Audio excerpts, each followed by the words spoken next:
Cell, कोशिका का नहीं, सेल जो बैटरी जिसको कहते हैं। इधर देखो, नेक्स्ट टॉपिक हो जाएगा अपना कौन सा वाला?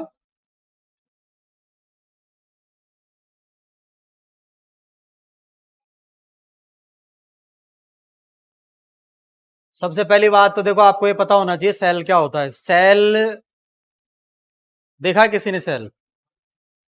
सबसे पहले देखो, सेल को हम कहाँ देखते हैं? अगर आपको आइडिया हो तो सेल को देखते हैं घड़ी में।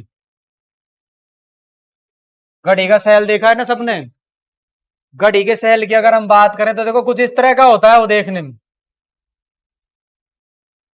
है ना? कभी देखा हो घड़ी का सेल?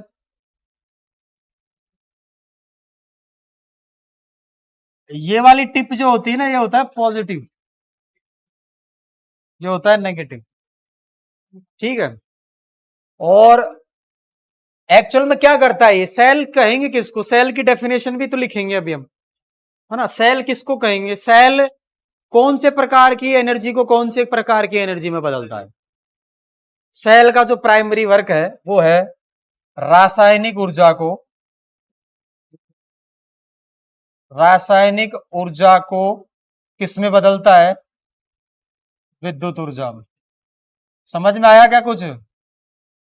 कौन सी ऊर्जा में बदलता है? विद्युत ऊर्जा में। ये इसको कहते हैं ड्राई सेल। देखो पहले पढ़ा भी होगा आपने, ड्राई सेल। कौन सा सेल कहते हैं इसको? ड्राई सेल, शुष्क सेल कहते हैं इसको।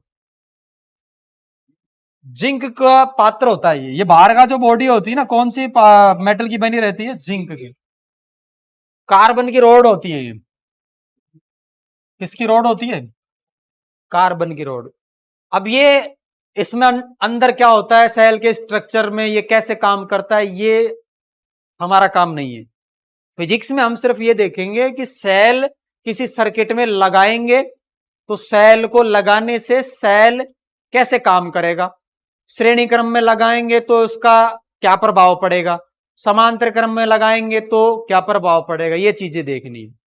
इसकी केमिस्ट्री में अपने को नहीं जाना है कि सेल काम कैसे करता है। एक्चुअल में कुछ केमिकल भरे हुए होंगे इसमें, ZnCl2 होता है, और भी कई प्रकार के पदार्थ होते हैं, जिंक क्लोराइड होता है इसमें, और भी कई प्रकार के पदार्थ होते हैं। वो पदार्थ मिलकर के रासायनिक ऊर्जा को किस में बदल रहे होते हैं? विद्युत ऊर्जा में। और ये लगातार अपने को विद्युत ऊर्जा के रूप में ऊर्जा देता है और धारा बहती है कुल मिलाकर। जब आप किसी सेल को किसी घड़ी में लगा देते हैं तो घड़ी की जो मशीन है पीछे लगी हुई है उसमें क्या बहने लग जाती है? धारा। धारा बह रही है मतलब विद्युत ऊर्जा है। धारा बह रही है इसका मतलब विद्युत ऊर्जा है, और वो रासायनिक ऊर्जा ही तो विद्युत ऊर्जा में बदली है। समझ में आया? यही चीजें हैं। पेट्रोल देखो, पेट्रोल से मोटरसाइकिल चलती है। पेट्रोल में कौन सी ऊर्जा होती है? रासायनिक ऊर्जा। पेट्रोल को जलाया जाता है मोटरसाइकिल के अंदर। मोटरसाइकिल का एक अंदर चैम्बर होता है, चैम्बर में क्या होता है उसको बोलते हैं कंबंशन चैम्बर। समझ में आ रहा है? एक जगह होती है छोटी सी जिसमें एक तरफ से पेट्रोल आएगा, किसके साथ मिक्स होकर? एयर के साथ मिक्स हो। देखो बिना हवा के किसी चीज को जलाया नहीं जा सकता, ये तो आपको पता ही है ना? हवा को वहां से हटा दीजिए तो जलना बंद हो जाएगी वस्तु। मोमबत्ती है, एक एक्सपेरिमेंट देखा भी होगा, जलती हुई मोमबत्ती को ग्लास के अंदर ढक देते हैं तो मोमबत्ती बुझ जाती है। क्यों? क्योंकि ऑक्सीजन खत्म हो जाती है, और बिना ऑक्सीजन के कोई चीज नहीं जलती है। तो पेट्रोल मिक्स जब होता है, पेट्रोल के साथ में एयर मिक्स होती है, जलाते हैं उष्मा मिलती है, उष्मा से मोटरसाइकिल चलती है ना? तो रासायनिक ऊर्जा को मोटरसाइकिल यांत्रिक ऊर्जा में बदल देती है। पहिया घूमता है, कोई वस्तु घूम रही है तो वो कौन सी ऊर्जा है? यांत्रिक ऊर्जा। तो ये मोटरसाइकिल का काम हो। इसी तरह से ये बैटरी का काम है। बैटरी जो है रासायनिक ऊर्जा कौन सी ऊर्जा में बदलती है? विद्युत ऊर्जा में। बैटरी के बारे में थोड़ा सा बता रहा हूं। देखो बैटरी आपने देखी हो, कार के अंदर, ट्रक के अंदर कुछ इस तरह की बैटरी लगी रहती है, इन्वर्टर की बैटरी देखी हो। इस बैटरी के अंदर अलग अलग चैम्बर होते हैं, यहां ध्यान से कभी देखा हो तो। और यहां पर आपको एक इलेक्ट्रोड मिलेगा ऐसे, और यहां इसमें एक है ना प्लास्टिक का टुकड़ा पड़ा हुआ मिलेगा, या तो लाल कलर का या ब्लैक कलर का, और एक साइड और मिलेगा या ऐसा ही। जनरल और देसी लैंग्वेज में इसको कहते हैं बैटरी की खूंटियां, जबकि ये इलेक्ट्रोड्स होते हैं ना। फिजिक्स के हिसाब से इनको बोलते हैं बैटरी के इलेक्ट्रोड्स या सेल के इलेक्ट्रोड। ये सेल का होगा, देखो एक इसमें से होगा पॉजिटिव टर्मिनल और एक होगा नेगेटिव। इसको बोलेंगे पॉजिटिव इलेक्ट्रोड, दूसरा हो जाता है नेगेटिव इलेक्ट्रोड, है ना। और अंदर इसमें प्लेट्स लगी रहती है ऐसे, और इसके अंदर आपने कभी देखा हो या ढक्कन होता है, छोटे छोटे ढक्कन होते हैं ऐसे। हाँ, इसके अंदर देखो डाइल्यूट H2SO4 डलता है, जो कार वाली बैटरी होती है ना, डाइल्यूट H2SO4, है ना, सल्फ्यूरिक अम्ल इसके अंदर डालते हैं, डाइल्यूट कर करके पानी मिला करके डालते हैं इसमें। हाँ, इन्वर्टर की बैटरी में भी ये लगता। तो कुल मिलाकर ये थोड़ा सा बैटरी के बारे में हुआ कि बैटरी क्या करती है। इसके अंदर रासायनिक ऊर्जा संचित होती है, किस में बदलती है, विद्युत ऊर्जा में बदलती है। और बैटरियां भी दो प्रकार की हो सकती है, एक चार्जेबल होती है, एक नॉन रिचार्जेबल। एक को चार्ज किया जा सकता है, एक को चार्ज नहीं किया जा सकता। घड़ी का सेल जो है वो नॉन रिचार्जेबल टाइप होता है, 6 महीने 8 महीने चलेगा, फिर खत्म, फिर नया सेल आपको लाना पड़ेगा। लेकिन कार वाली बैटरी क्या करती है, इसको एक, हाँ, इसको चार्ज करने के लिए गाड़ी में एक अल्टरनेटर लगा रहता है। गाड़ी का इंजन जैसे जैसे घूमेगा एक अल्टरनेटर घूमेगा, अल्टरनेटर की शाफ्ट घूमती है, बैटरी चार्ज होती रहती है। मोटरसाइकिल देखा है, मोटरसाइकिल स्टार्ट नहीं होती तब भी हॉर्न बजता है, कैसे चल रहा है, बैटरी से। मोटरसाइकिल में क्या होती है, बैटरी। तो कुल मिलाकर ये थोड़ा सा मैंने आपको बैटरी के बारे में बताया कि बैटरी क्या होती है, सेल भी बोलते हैं की बात, समझ में आया। अब आपसे परिभाषा की उम्मीद करता हूं मैं, परिभाषा समझ में आ गई होगी। सेल एक वह युक्ति है जो रासायनिक ऊर्जा को किसमें बदलती है, विद्युत ऊर्जा में बदलती है। और किसी परिपथ में लगाने पर सेल उस परिपथ में एक निश्चित मान की धारा को प्रवाहित करती है, समझ में आया। ये हम सेल की डेफिनेशन में लिख लेंगे। अब सेल कितने प्रकार के होते हैं ये सब देखेंगे हम बाद में, है ना। ये हो गई गाड़ियों की बैटरी जिसमें H2SO4 डलता है, डाइल्यूट H2SO4। ये हो गया सिंपल सेल जिसको ड्राई सेल कहते हैं। ये जिंक का पात्र होता है बाहर का, जिंक क्लोराइड और भी बहुत सारे केमिकल, कार्बन रोड लगी रहती है। यहाँ कार्बन रोड पॉजिटिव और जिंक का पात्र क्या होता है, नेगेटिव। इस तरह का ये अरेंजमेंट हो गया। बैटरी के लिए परिपथ में एक चिन्ह यूज में लेते हैं, जैसे मैंने आपको बताया था प्रतिरोध के लिए कौन सा चिन्ह यूज में लेते हैं, ये इस तरह का। अगर परिपथ में कहीं ये चिन्ह नजर आ रहा है तो क्या लगा हुआ है, प्रतिरोध लगा हुआ है, समझ में आ रही बात। हम बैटरी के लिए भी एक चिन्ह यूज में लेते हैं, हालांकि अपने को पता है कैसा चिन्ह होता है वो। बैटरी का चिन्ह कैसा होगा, सेल का ये हो जाएगा, देखो ये कौन सा टर्मिनल, पॉजिटिव, और जो छोटे वाला टर्मिनल होता है वो नेगेटिव। ये बैटरी का साइन है। परिपथ में अगर आप कहीं भी ऐसा साइन देखते हैं तो इसका सिंपल मतलब हुआ कि ये किसका चिन्ह है, बैटरी का चिन्ह। ये तो दर्शाने का तरीका हुआ। कुछ समझ में आ रहा है, क्लियर हो गई बात। ये इसको दर्शाने का तरीका हो गया। अब 3-4 चीजें हैं इससे रिलेटेड, वो अपने को ध्यान में रखनी है। मैंने आपको विभवांतर बताया था, क्या होता है बताओ, विभवांतर।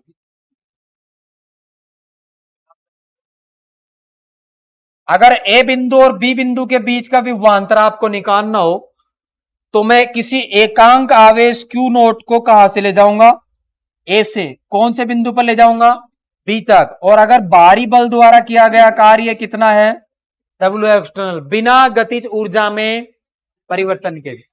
तो इन दोनों बिंदुओं के बीच का विभवांतर लिखते थे, याद होना चाहिए आपको। क्या लिखते थे, इसका फॉर्मूला याद है क्या। इन दोनों बिंदुओं के बीच का विभवांतर लिखा करते थे हम, VB माइनस VA बराबर W एक्सटर्नल बटे Q नोट, याद है। बैटरी के भी दोनों इलेक्ट्रोडों के बीच में विभवांतर होता है, समझ में आ रहा है। बैटरी के भी दोनों इलेक्ट्रोडों के बीच में विभवांतर होता है। कभी किसी सुना हो कि मोटरसाइकिल में कितने वोल्ट की बैटरी लगती है, 6 वोल्ट की। मोटरसाइकिल में लगती है 6 वोल्ट की बैटरी, कार वगैरह में लग जाएगी 12 वोल्ट की बैटरी। और अगर ट्रक वगैरह है, ट्रेलर, तो उसमें 12-12 की 2 बैटरियां होती है, 12 + 12 कितना हो जाता है, 24। वो आगे देखेंगे 24 कैसे हुआ। मैं क्या बताना चाह रहा हूं, इसका सिंपल मतलब क्या है, इसका ये मतलब होता है, देखो ये बैटरी हो गई, ये बैटरी का कौन सा टर्मिनल होगा, प्लस का टर्मिनल, और ये कौन सा टर्मिनल हुआ, माइनस। प्लस वाले और माइनस वाले टर्मिनलों के बीच का विभवांतर होता है कितना वोल्ट, 6 वोल्ट। इसका मतलब होता है ये, समझ में आ रहा है। सेल के लिए 3-4 चीजों की परिभाषा लिखेंगे। एक सेल के लिए एक वर्ड काम में आएगा जिसको कहेंगे विद्युत वाहक बल। कौन सा बल, विद्युत वाहक बल। विद्युत वाहक बल किसको कहेंगे? इस सेल को अभी मैंने किसी परिपथ में नहीं जोड़ा है, समझ में आ रहा है? जुड़ा हुआ है क्या आगे किसी प्रतिरोध से जुड़ा हुआ है? ये है ही नहीं, अभी मैंने हटा रखा है, इसको हटाओ, ये आपको हटाना है यहां से। समझ में आ रही है कि बात? अभी मैंने इस सेल को किससे नहीं जोड़ा? परिपथ से नहीं जोड़ा। जब किसी सेल को परिपथ से नहीं जोड़ा गया है या किसी प्रतिरोध से नहीं जोड़ा गया है तो सेल के दोनों टर्मिनलों या इलेक्ट्रोडों के मध्य का विभवांतर ही विद्युत वाहक बल कहलाता है। समझ में आया कुछ? नहीं यही बात समझ में? विद्युत वाहक बल किसको कहते हैं? विद्युत वाहक बल, इसका नाम ही बल होता है। देखने में ऐसा लग रहा होगा कि सर ये बल होना चाहिए, और बल का मात्रक क्या होता है? न्यूटन। लेकिन ध्यान रखना, इसका मात्रक न्यूटन नहीं होता, क्योंकि ये बल होता ही नहीं, ये तो नाम दे रखा है। पहले कुछ वैज्ञानिकों ने इसका नाम निकाल दिया विद्युत वाहक बल, तो आपको ये गलती नहीं करनी है कि इसका मात्रक क्या कर देना है? न्यूटन। जबकि मैंने आपको अभी बताया विद्युत वाहक बल क्या होता है। जब भी कोई सेल किसी परिपथ में धारा प्रवाहित नहीं कर रहा है, या परिपथ इस सेल के अंदर से कोई भी धारा प्रवाहित नहीं हो रही है, सेल किसी परिपथ में किसी सेल प्रतिरोध से जुड़ा हुआ नहीं है, उस स्थिति में सेल के दोनों इलेक्ट्रोडों के मध्य का विभवांतर ही विद्युत वाहक बल कहलाता है। तो जो विभवांतर का मात्रक होगा वही किसका मात्रक होगा? विद्युत वाहक बल का मात्रक होगा। तो और विभवांतर का मात्रक कौन होता है? वोल्ट। तो विद्युत वाहक बल का मात्रक भी वोल्ट होगा। तो ये ध्यान में रख लीजिए कि ये इसका नाम ही बल होता है, लेकिन ये वास्तव में बल नहीं होता है। ये कौन होता है? विभवांतर होता है। समझ में आया? तो एक तो हम इसकी परिभाषा लिखेंगे विद्युत वाहक बल की। विद्युत वाहक बल की परिभाषा क्या हुई? जब किसी सेल से कोई धारा नहीं ली जाती है, उस स्थिति में सेल के दोनों टर्मिनलों या इलेक्ट्रोडों के मध्य उपस्थित विभवांतर ही सेल का विद्युत वाहक बल कहलाता है। समझ में आया? ये परिभाषा भी लिखेंगे। किसी सेल के विद्युत वाहक बल को इस सिंबल से दर्शाते हैं, स्मॉल ई, एक तरह का ई। समझ में आई कि नहीं बात? है ना? ये ऐसा नहीं लिखना है आपको। विद्युत वाहक बल को किससे दर्शाना है? ई से। अब चाहो तो आप इसको एप्सिलॉन बोल दो, लेकिन एप्सिलॉन नहीं है ऐसा। एप्सिलॉन ऐसा होता है, चिन्हों में अंतर को समझिए, एप्सिलॉन मत कर देना इसको। है ना? लग रहा होगा कि चाहे तो बोल सकते, नहीं, इस चिन्ह को याद कर लेंगे। ये चिन्ह हो गया ई। समझ में आया? और अब दूसरी परिभाषा देखो, दूसरी परिभाषा इसके लिए हम डिफाइन करते हैं, किसके लिए? बैटरी के लिए। अब एक चीज और होती है, देखो, बैटरी के लिए आंतरिक प्रतिरोध होता है। कौन सा प्रतिरोध? आंतरिक प्रतिरोध। समझ में आ रही है कि नहीं आ रही बात? बैटरी के अंदर केमिकल भरे जाते हैं, केमिकल भी विद्युत धारा के प्रवाह में रुकावट उत्पन्न करते हैं। समझ में आया मैंने क्या बताया? अरे एक बैटरी के यह पॉजिटिव टर्मिनल हो गया, और ये कौन सा टर्मिनल हो गया? नेगेटिव। इसमें यहां पर क्या भरा रहता है? कोई रासायनिक पदार्थ। इस रासायनिक पदार्थ के अंदर आयंस बहते हैं, इलेक्ट्रॉन्स चलते हैं। आयनों की गति के कारण ही तो विद्युत धारा बहेगी। तो जब आयन इसके अंदर चलने लगेंगे तो आयनों को प्रवाहित होने में कौन रुकावट उत्पन्न करेगा? ये रासायनिक पदार्थ जो भरा हुआ है। समझ में आया? इस रासायनिक पदार्थ के द्वारा विद्युत धारा के प्रवाह में उत्पन्न की गई रुकावट ही इस सेल का कौन सा प्रतिरोध कहलाता है? आंतरिक प्रतिरोध कहलाता है। मैं क्या कहना चाह रहा हूं कि सेल भी विद्युत धारा के प्रवाह का विरोध करता है, क्योंकि सेल के अंदर भी तो ऐसी चीजें होती है जो धारा प्रवाह का क्या करती है? विरोध करती है। तो सेल के अंदर भरे हुए विद्युत अपघटय द्वारा धारा प्रवाह में उत्पन्न की गई रुकावट ही सेल का आंतरिक प्रतिरोध कहलाता है। अभी लिखवाऊंगा मैं इस डेफिनेशन। समझ में आ रहा? सेल के आंतरिक प्रतिरोध को छोटे आर से डिनोट करेंगे, स्मॉल आर। और हम प्रतिरोध को पहले ही देख चुके हैं। प्रतिरोध को कौन से सिंबल से डिनोट करते हैं? प्रतिरोध का चिन्ह होगा ये, इसको क्या लिखेंगे? Capital R. ये लोड होगा, लोड। जैसे किसी पंखे को चला रहे हैं बैटरी से, तो पंखे का प्रतिरोध क्या लेंगे? Capital R. और बैटरी का प्रतिरोध क्या लेंगे? Small R. चिन्ह एक प्रकार का दर्शाने का तरीका है। समझ में आई कि नहीं आई बात? क्लियर है? तो बैटरी की दो स्थितियां हो सकती है, जब बैटरी से कोई धारा प्रवाहित नहीं हो रही है, और बैटरी की दूसरी स्थिति जब आप इस सेल या बैटरी को किस में जोड़ दोगे, परिपथ में, प्रतिरोध से जोड़ दोगे, तो उस प्रतिरोध में क्या बहने लग जाएगी, धारा बहने लग जाएगी। इसका मतलब उस सेल में से क्या बहने लग जाएगी, धारा बहने लग जाएगी। जब किसी सेल में धारा बहने लग जाती है तो उस सेल के दोनों टर्मिनलों के बीच का विभवांतर कहलाता है टर्मिनल वोल्टता। क्या कहलाता है, टर्मिनल वोल्टता। ये छोटी छोटी डेफिनेशन है, सब अभी मैं लिखवाऊंगा। क्या कहते हैं उसको, टर्मिनल वोल्टता। इनमें सब में डिफरेंस है। बताओ विद्युत वाहक बल क्या होता है। जब सेल में किसी प्रकार की धारा प्रवाहित नहीं होती है तो सेल के दोनों इलेक्ट्रोडों के मध्य उपस्थित विभवांतर ही सेल का विद्युत वाहक बल कहलाता है। इसको डिनोट करते हैं किससे, ई से। और अब दूसरी चीज देखो, टर्मिनल वोल्टता। जब किसी सेल में धारा प्रवाहित होती है या किसी बैटरी से क्या लेते हैं, धारा लेते हैं, तो उस सेल या बैटरी के दोनों इलेक्ट्रोडों के मध्य उपस्थित विभवांतर ही टर्मिनल वोल्टता कहलाता है। टर्मिनल वोल्टता को किससे रिप्रेजेंट करते हैं, वी से। समझ में आ रहा है। और विद्युत वाहक बल को किससे रिप्रेजेंट करते हैं, ई से। आंतरिक प्रतिरोध क्या हो जाएगा, किसी सेल में उपस्थित विद्युत अपघटय द्वारा विद्युत धारा के प्रवाह में उत्पन्न की गई रुकावट ही सेल का आंतरिक प्रतिरोध कहलाता है। कुछ समझ में आ रहा है, क्लियर हो गई बात। तो आप एक बार इसको ध्यान से देखिए, विद्युत वाहक बल में और इसमें एक रिलेशन है, किसमें, टर्मिनल वोल्टता। अब आप ध्यान से देखो, मैंने ये लगाया है एक प्रतिरोध, लोड जिसको कहते हैं। मान लीजिए पंखा जुड़ा हुआ है और पंखे का प्रतिरोध कितना है, आर। इस पंखे को चलाने के लिए मैंने लगाई एक बैटरी, प्लस का चिन्ह, और ये कौन सा टर्मिनल है, माइनस का। और बैटरी के बगल में एक छोटा सा प्रतिरोध बना देंगे ऐसे।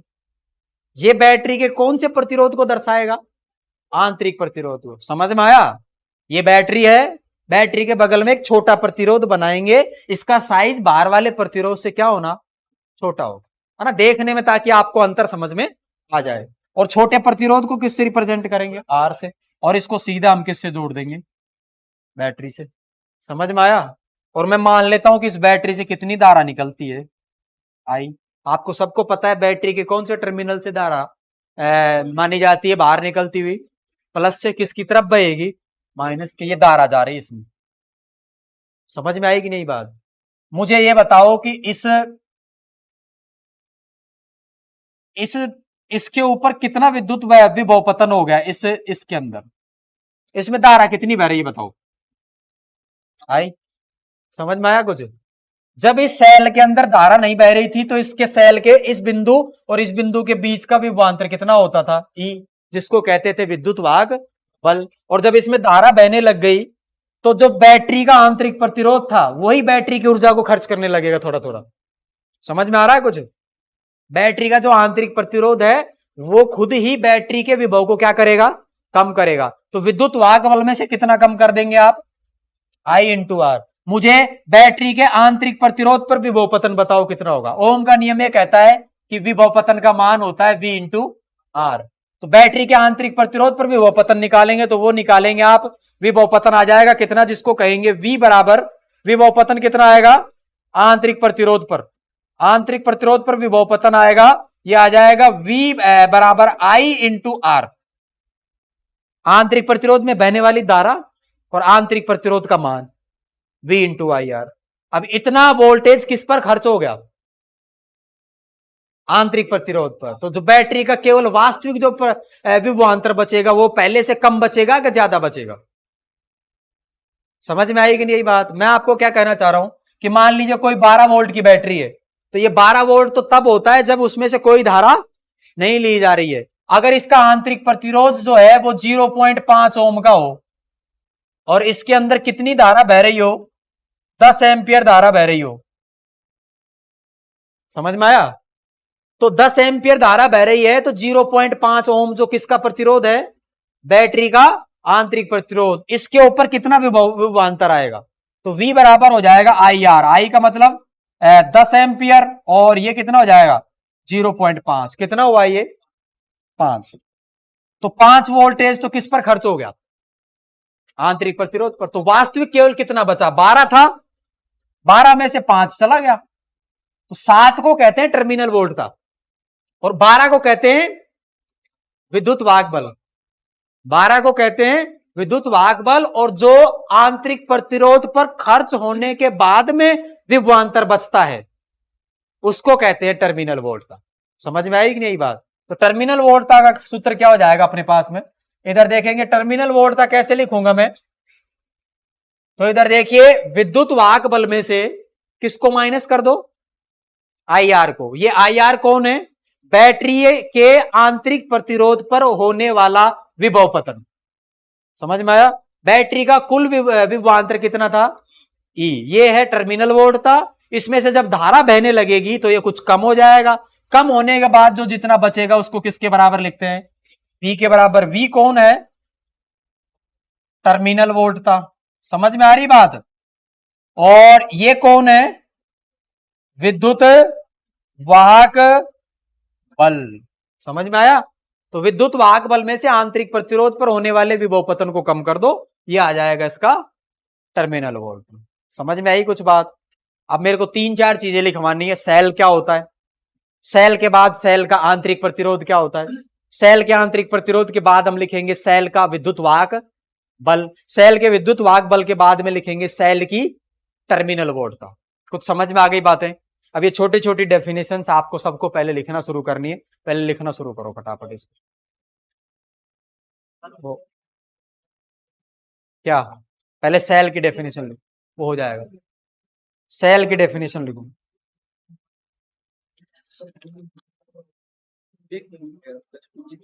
सबसे पहले सेल लिखिए। सेल। अरे समझ में आया क्या कुछ? विद्युत वाहक बल में से क्या माइनस करेंगे? सेल के आंतरिक प्रतिरोध पर विभव पतन। विभव पतन का मतलब होता है जितना विभव किस पर खर्च हो गया, आंतरिक प्रतिरोध, उसको कम कर दो। किस में से? ई में से। वो क्या आ जाएगा? टर्मिनल वोल्टता। और टर्मिनल वोल्टता को किससे रिप्रेजेंट करते हैं? वी से। विद्युत वाहक बल को किससे रिप्रेजेंट करते हैं? ई से। छोटा आर कौन है? सेल का आंतरिक प्रतिरोध। कैपिटल आर कौन होता है? लगाया गया लोड या फिर बाहरी प्रतिरोध। समझ में आया? लिखो इसको फटाफट। सेल लिखो। यह एक ऐसी युक्ति होती है, यह एक ऐसी युक्ति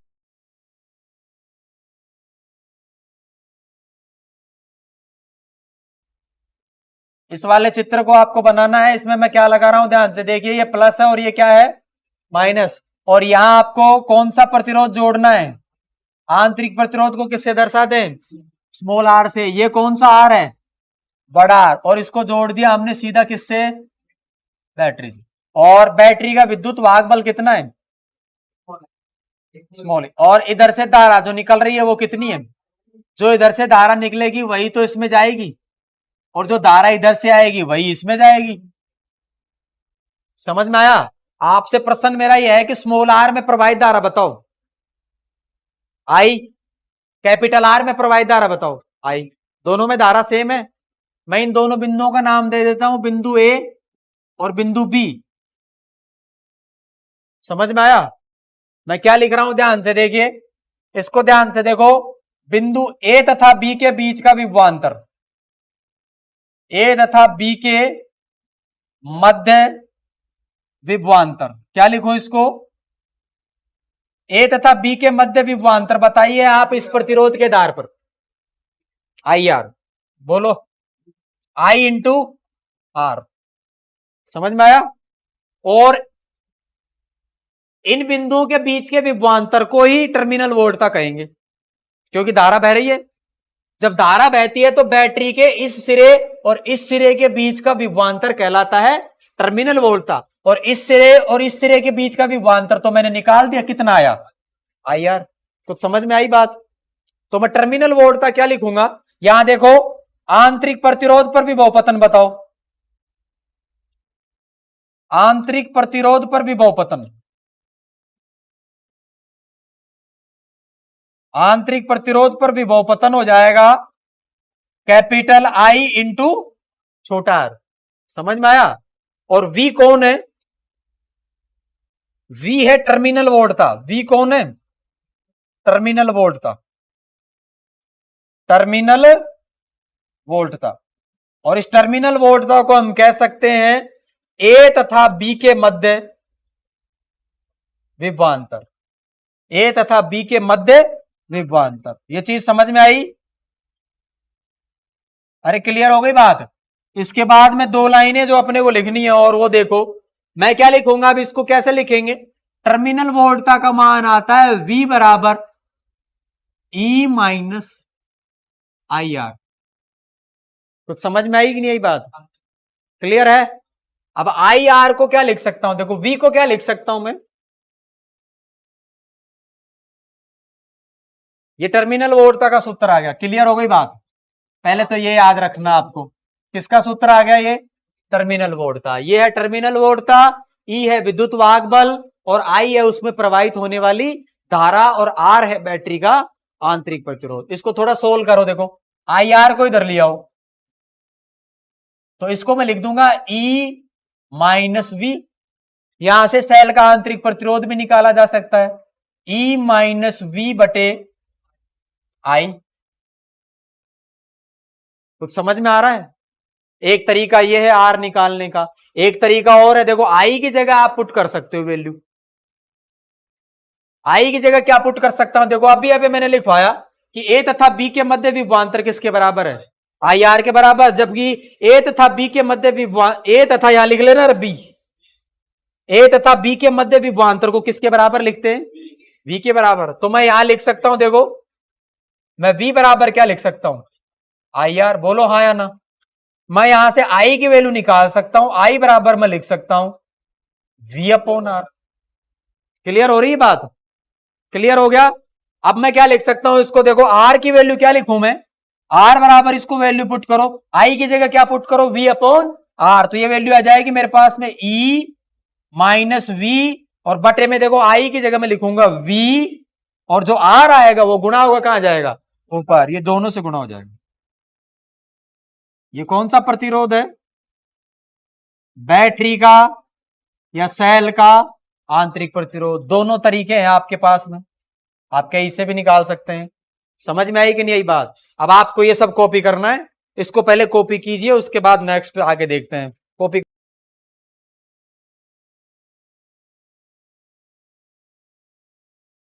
नेक्स्ट टॉपिक आता है अपना सेलों का संयोजन। सेलों का संयोजन।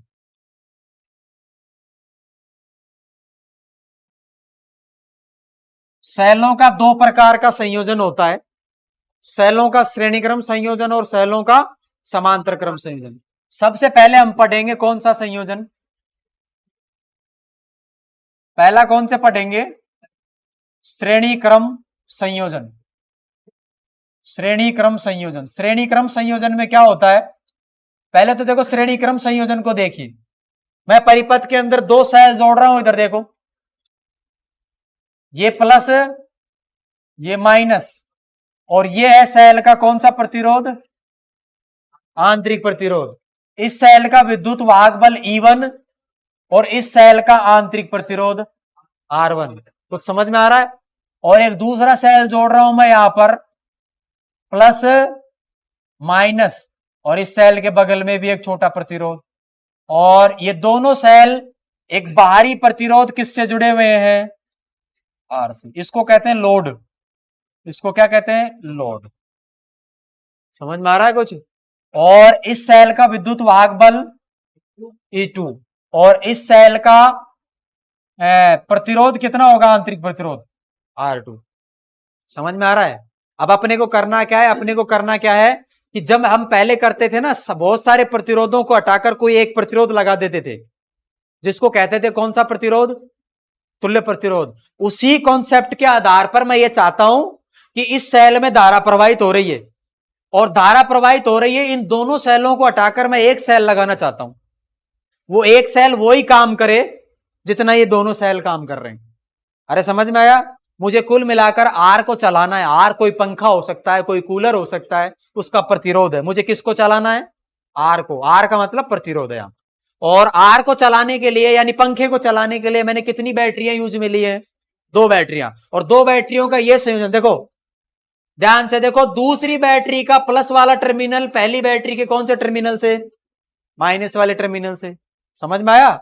अगर इस प्रकार जुड़े हुए हो, एक सेल का प्लस दूसरे के माइनस से और दूसरे का प्लस तीसरे के माइनस से, इस तरह जुड़ा हुआ हो तो इस तरह का संयोजन कहलाता है श्रेणी क्रम संयोजन। ये हम डेफिनेशन में लिख लेंगे कि श्रेणी क्रम संयोजन किसको कहते हैं।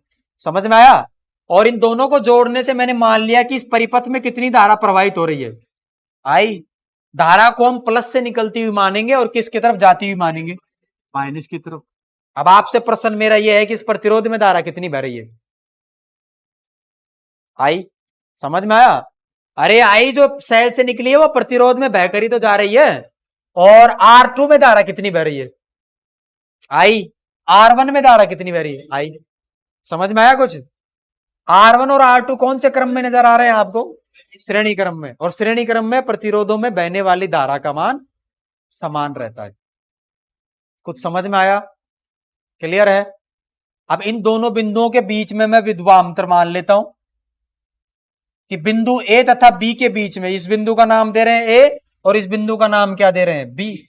इन दोनों बिंदुओं के बीच में विभवांतर कैसे लिखूंगा मैं? मुझे इस सेल से जितनी भी धारा निकल रही है वो आई होगी। समझ में आ रहा है? समझ में आई बात? क्या करूंगा मैं? ध्यान से देखो, इस बिंदु और इस बिंदु के बीच का विभवांतर निकाल के दिखाइए मेरे को, और इस बिंदु और इस बिंदु के बीच का विभवांतर निकाल करके दिखाइए। धारा प्रवाहित हो रही है? क्लियर है? समझ में आ रही बात? तो मैं क्या लिखूंगा? इसको लिखो, इस बिंदु और इस बिंदु के बीच का विभवांतर और इस बिंदु और इस बिंदु के बीच का विभवांतर माइनस कर देंगे आप दोनों को। समझ में आ रहा है? कैसे लिखेंगे? देखो, इस बिंदु का नाम ए बी और इसको बोल देते हैं सी, और इसको बोल दो आप डी, और इस बिंदु का नाम क्या दे देते हैं? ई। समझ में आया?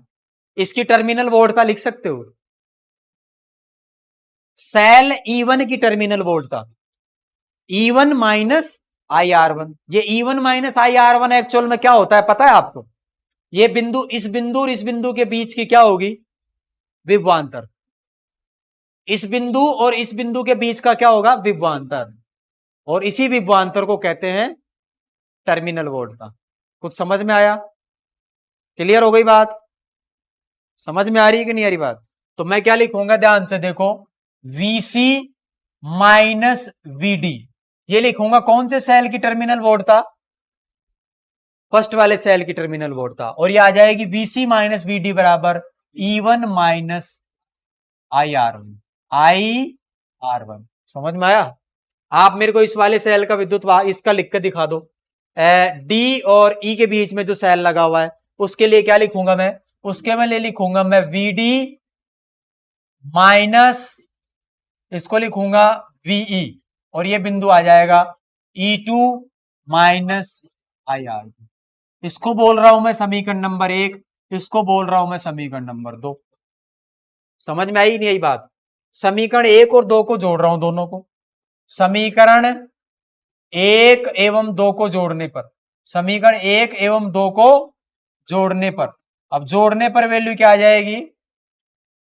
समझ में आ रही है कि नहीं आ रही बात? समीकरण 1 एवं 2 को जोड़ने पर, जोड़ने से क्या वैल्यू प्राप्त हो रही है मेरे को? जोड़ने से वैल्यू प्राप्त हो रही है, ध्यान से देखो, VC और ये माइनस का VD, ये प्लस का VD कैंसिल आउट। कुछ समझ में आया? और VC माइनस VE, ये वैल्यू मेरे पास में बराबर आ जाती है। ध्यान से देखो, E1 माइनस IR1 और प्लस में आ जाता है E2 minus E2 minus IR। ये चीज समझ में आई? अब ध्यान से देखो, C और E के बीच का विभवांतर जो होगा ना, C और E के बीच का जो विभवांतर होगा वही बराबर होगा A और B के बीच का विभवांतर। बोलो हाँ या ना? अरे ये तो तार ही तो है, इसके बीच में कोई प्रतिरोध थोड़ी ना है। समझ में आया? इन दोनों बिंदुओं के बीच का विभवांतर बराबर होगा इन दोनों बिंदुओं के बीच का विभवांतर। समझ में आया? और VA माइनस VB को मैं किसके बराबर पुट कर दूंगा? किसके बराबर पुट करूंगा? किसके बराबर पुट करेंगे? इसके बराबर। किसके बराबर? VC माइनस VE के बराबर। तो VC माइनस VE की वैल्यू लिखो पहले आप। VC माइनस VE की वैल्यू मेरे पास में आ गई कितनी? इधर देखो ध्यान से, ये वैल्यू आ जाती है E1, इसको देखो प्लस करो पहले, E1 प्लस E2, और माइनस करेंगे माइनस I कॉमन ले लो, और इसको मैं लिखूंगा R1 प्लस R2। समझ में आया? और VC माइनस VE को मैं टर्मिनल वोल्टता नहीं कह सकता, परिणामी टर्मिनल वोल्टता, बिंदु C और V के E के बीच की टर्मिनल वोल्टता। समझ में आई कि नहीं बात? तो इसको आप देखो, इसको लिख सकते हैं। इसको क्या लिखोगे आप? इसको लिखूंगा मैं VC माइनस VE बराबर हो जाएगा, VC माइनस VE को लिख दूंगा मैं किसके बराबर? V के बराबर। और V कौन है? टर्मिनल वोल्टता।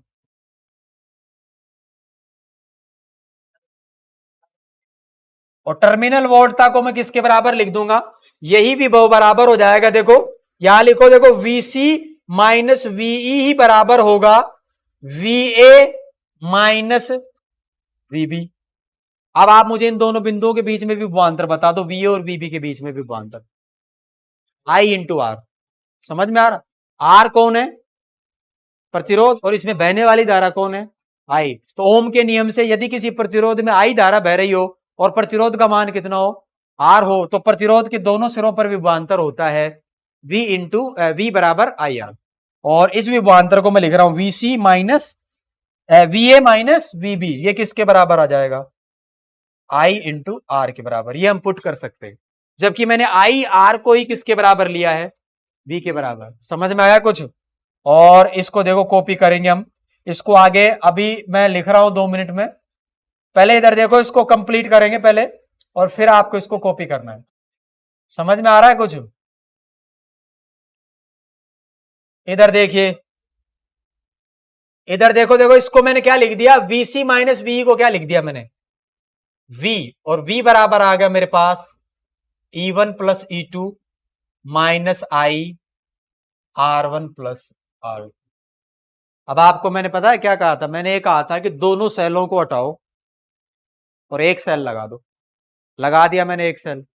एक सेल लगा दो, उसका विभव भी इतना ही होना चाहिए, उसका भी विभव इतना ही होना चाहिए। तो उसके हिसाब से देखो, अगर एक सेल लगाओगे आप, दोनों सेलों को लगा करके, दोनों सेलों को हटा करके मैंने कोई एक सेल लगा दिया, और ये हो गया सेल का इक्विवेलेंट आंतरिक प्रतिरोध, आर इक्विवेलेंट। नहीं है समझ में बात? दोनों सेलों को हटाऊंगा तो दोनों सेलों का आंतरिक प्रतिरोध भी तो तुल्य आएगा, और दोनों सेलों को हटाऊंगा तो दोनों सेलों का विद्युत भाग बल भी तो तुल्य आएगा। अब ये सेल लगाया मैंने कितने का? ई इक्विवेलेंट का, जिसका आंतरिक प्रतिरोध कितना है? R equivalent. अब ये सेल भी वही काम करना चाहिए जो वो दोनों कर रहे थे, और ये सेल भी कितनी धारा बहाना चाहिए? आई, और वो भी किस में बहाना चाहिए? आर। देखो अभी भी इसके सिरों के बीच में विभवांतर कितना है? V बराबर IR। तो टर्मिनल वोल्टता तो अभी भी वही होनी चाहिए, V के बराबर ही। समझ में आया? आप इसकी इससे तुलना करो, देखो इसके हिसाब से मैं क्या लिखूं? अब टर्मिनल वोल्टता तो वही है, इसके हिसाब से मैं क्या लिखूंगा? V बराबर इक्विवेलेंट। इस सेल की टर्मिनल वोल्टता निकाल करके दिखाइए, इस बिंदु के बीच का विभवांतर। तो टर्मिनल वोल्टता हो जाएगी तुल्य विद्युत भाग बल में से क्या माइनस कर दोगे? I into R equivalent, E minus I into R equivalent. इसके हिसाब से लिखा है मुझे। समझ में आया? इस सर्किट के हिसाब से इन दोनों बिंदुओं के बीच का विभवांतर कोई कहलाएगा टर्मिनल वोल्टता। और टर्मिनल वोल्टता को किससे रिप्रेजेंट करते हैं? V से, जो हमने पहले भी रिप्रेजेंट कर रखी है। इसके हिसाब से देखो सेल का विद्युत भाग बल किसके बराबर आया? इक्विवेलेंट के बराबर। और उसमें से क्या माइनस करते हैं? आंतरिक प्रतिरोध पर होने वाला विभव पतन। तो E इक्विवेलेंट में से क्या माइनस कर दूंगा? I into R equivalent. ये इन दोनों बिंदुओं के बीच में क्या आ जाएगा? विभवांतर। समीकरण, इस समीकरण को मैं बोल रहा हूं 3 नंबर, और इसको बोल रहा हूं मैं 4 नंबर। समीकरण 4 की 3 से तुलना करने पर। समझ में आ रहा है कुछ? समीकरण 4 की किससे तुलना कर रहे हैं? समीकरण 4 की 3 से तुलना करने पर। और तुलना करने पर आपको पता लगेगा ई इक्विवेलेंट कितना आया। तुलना करने पर, समझ में आ रही बात? तुलना करने पर, तुलना करने पर मेरे को बताओ ई इक्विवेलेंट कितना आएगा। तुलना करने पर मेरे को पता लग जाता है कि ई इक्विवेलेंट की वैल्यू आ जाएगी, यहां देखो, यहां ई इक्विवेलेंट की जगह कौन है ऊपर, E1 प्लस ई, तो ये वैल्यू आ जाएगी E1 प्लस E2। और यहां देखो आई की जगह आई, वी की जगह वी, और ई इक्विवेलेंट की जगह E1 प्लस E2, और यहां आर इक्विवेलेंट की जगह R1 प्लस R। तो यही मैं आपको बताना चाहता हूं कि जब दो बैटरियां कौन से क्रम में जुड़ती है, श्रेणी क्रम में, तो उनका विद्युत भाग बल भी जुड़ जाता है। समझ में आया? मतलब मैं क्या कहना चाह रहा हूं कि एक 6 वोल्ट की बैटरी लगाओ और एक 12 वोल्ट की बैटरी लगाओ, दो बैटरियां कौन से क्रम में, श्रेणी क्रम में, और कितने प्रतिरोध पर लगाई है, ये 2 ओम के प्रतिरोध पर लगाई है। तो आप इसमें आई निकालते टाइम क्या करोगे, विद्युत भाग बल, तुल्य विद्युत भाग बल 6 + 12, समझ में आया? और नीचे किससे डिवाइड करोगे, 2 से। अभी इसमें धारा निकाल सकते हो आप, समझ में आई कि नहीं बात? यहां से आप क्या निकाल सकते हो, इसकी धारा भी निकाल सकते हो। क्लियर हो गया? तो ये अपने को ध्यान रखना है, ई इक्विवेलेंट की वैल्यू जाती है E1 प्लस E2, और आर इक्विवेलेंट की वैल्यू जाती है R1 प्लस R2। प्रतिरोध में बहने वाली धारा निकाल सकते हो क्या? प्रतिरोध में बहने वाली धारा कैसे निकालोगे, प्रतिरोध में बहने वाली धारा कैसे निकालोगे, आई की वैल्यू कैसे निकालें? यहां से देखो, प्रतिरोध में बहने वाली धारा कैसे आएगी, ध्यान से देखो। प्रतिरोध में बहने वाली धारा, ये तो मैंने आपको एक एग्जाम्पल बताया, ये तो मैंने आपको क्या बताया, एक एग्जाम्पल कि आप कैसे करेंगे। लेकिन इस प्रतिरोध में बहने वाली धारा बताओ मेरे को, जिसमें आपने कौन सा सेल लगाया है, ये कौन सा सेल लगाया था ऊपर, ई इक्विवेलेंट वाला। इसमें बहने वाली धारा कैसे निकालोगे, आई आर बराबर लिखोगे ई इक्विवेलेंट माइनस में आई इंटू आर इक्विवेलेंट। समझ में आई बात? यहां से धारा आ जाएगी आई बराबर ई इक्विवेलेंट माइनस का, चलो इसमें धारा देखो ये कहां आ जाएगा, नीचे, इधर देखो। इसमें से धारा निकालने के लिए क्या करोगे, अपने को क्या करना है, इधर देखो, इसको इधर ले आओ, आई आर प्लस, ये इधर ले आओ, आई इंटू आर इक्विवेलेंट, और ये वैल्यू आ जाएगी किसके बराबर, ई इक्विवेलेंट के। और इसमें से कौन कॉमन आ जाएगा, आई कॉमन आने के बाद में ये बच जाएगा, देखो आई कॉमन आने के बाद में ये वैल्यू क्या बचेगी, आर प्लस आर इक्विवेलेंट, और बराबर क्या बचेगा, ई इक्विवेलेंट। और यहां मैं लिख दूंगा आई बराबर ई इक्विवेलेंट बटे capital R plus R equivalent. E equivalent की वैल्यू मैंने अभी बताई है, E1 plus E2। R equivalent की वैल्यू मैंने अभी बताई। समझ में आई कि नहीं बात? क्लियर हो गया?